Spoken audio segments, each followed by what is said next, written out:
Welcome back to the Eternal Ruins. In this entry, I will speak of food and cooking. I will talk about various ingredients that you might find in the ruins, and how to combine them to make a delicious meal. For a wanderer, finding food can mean the difference between survival and despair. Though I've heard no stories of wanderers starving, hunger wears away at the will until only despair remains. In the ruins, a wanderer who can prepare a hearty meal is one who can hold on to their hope. Hunger pushes you to consider eating just about anything, and many have discovered that the ruins offer more than meets the eye. The question is not, is there food, but rather, what are you willing to eat? A hungry wanderer can find sustenance from insects, roots, mushrooms, and even moss. These can keep you alive, but survival alone won't sustain hope.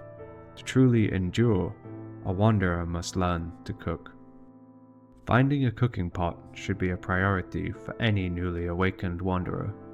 Fortunately, the ruins are scattered with pots of all shapes and sizes. With a bit of searching, you're sure to find one that suits your needs. I was blessed by the spirits to find a metallic pot that I could cook all my meals in, but stone and clay pots are just as dependable. A reliable blade is just as essential for a wanderer as the pot that they cook in. This can be scavenged from the ruins, painstakingly crafted, or gifted by a spirit in exchange for an offering. Over time, as your skill in cooking grows, it's worth seeking out seed or insect oil. With this precious resource, you'll unlock a wealth of new possibilities in your cooking. These are just the basic tools needed to begin on your cooking journey. I have crossed paths with wanderers whose skills far exceed my own, using ingredients and techniques that I can scarcely understand. These wanderers make food their purpose, and in return it grants them the hope needed to continue their wanderings. Together, we will make a hearty stew that will be sure to carry you forwards on your journey. The ingredients needed to cook my recipe should be simple enough to find, although perhaps it differs around the ruins. Our first ingredient seems to be rather common. I call it mushy mane, but perhaps you know it by another name. It is a mushroom that grows on the underside of certain statues, especially in those damp, dark corners of the ruins. Simply pluck the mushrooms from the stone and cut away any bad parts. These have a unique nutty flavor, but I don't recommend eating them raw. Talotu root grows in places where the stone tiles have cracked and the earth beneath is dry and fractured. It looks slightly flattened with a brown, grainy skin. If you spot it, dig deeper. There's always more to be found. If you're uncertain, trust your nose. Talotu has a strong, salty scent. You can peel off strips to eat raw, though it's tough and requires a lot of chewing. Given enough time, it will slowly sustain you. When boiled, though, it becomes tender and creates a delicious broth. I have heard the next ingredient be called reshu, but I usually call it stink fruit. It has a pale, waxy skin and can be found growing on trees with thin, brittle branches. When cut open, it releases a foul, pungent odor, so I recommend covering your nose to avoid gagging. Despite its unpleasantness when raw, once cooked, the flavor transforms into a sweet and fresh experience. The final ingredient comes from one of the many preserved jars scattered throughout the ruins. These ancient jars are rare and precious finds, often containing the finest foods I have tasted. I believe these foods were once meant for people who built this place, though I can't say for sure why they sealed their food away instead of just eating it. Perhaps they were offerings to the great spirits. Whatever the reason, the jars often contain a variety of luxurious, rich foods. Opening one of these jars can be a challenge. The lids are held fast, and the pots themselves are too sturdy to smash open. Over time, I learned a trick. I placed the jar in hot water and let it soak for a while before taking a thin blade and carefully working around the lid to loosen it. You must be careful though.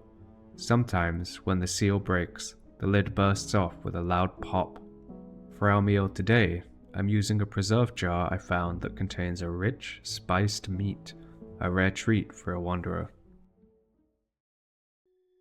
Now that you have gathered these ingredients, or perhaps similar ingredients, it is time to cook.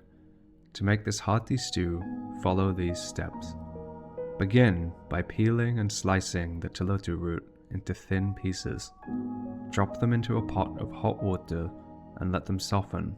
Their chewy toughness will give way to something more tender. While the roots soak, turn your attention to the stink fruit. Slice it open. Pinching your nose is wise to fend off the overwhelming smell. Heat a pan with oil and fry the fruit slices. Slowly, the awful odor will fade, giving way to a sweet, fresh aroma. Carefully open your preserve jar, a process that may test your patience, and inspect the contents. In this case, we're fortunate to have a rich, spiced meat. Give it a sniff to ensure it's still good, and then fry it in the same pan as the fruit until it browns and the flavors begin to meld. Clean the mushy main thoroughly, brushing away any grit, and slice them thinly. Add them to the pan alongside the meat and fruit, letting the nutty aroma rise as they cook. Take care not to overdo it, they only need a moment to soften. By now the root should be tender. Move your ingredients into the pot with the telotu root and let the mixture simmer. Allow the flavors to meld as the stew bubbles softly, the aroma growing richer with each passing moment. When you can no longer resist, ladle it into a bowl and tuck in. The textures, the softness of the roots, the richness of the meat, and the slight bite of the mushrooms come together in harmony. Let the meal renew your spirit, best followed by a fresh cup of tea and a night's sleep.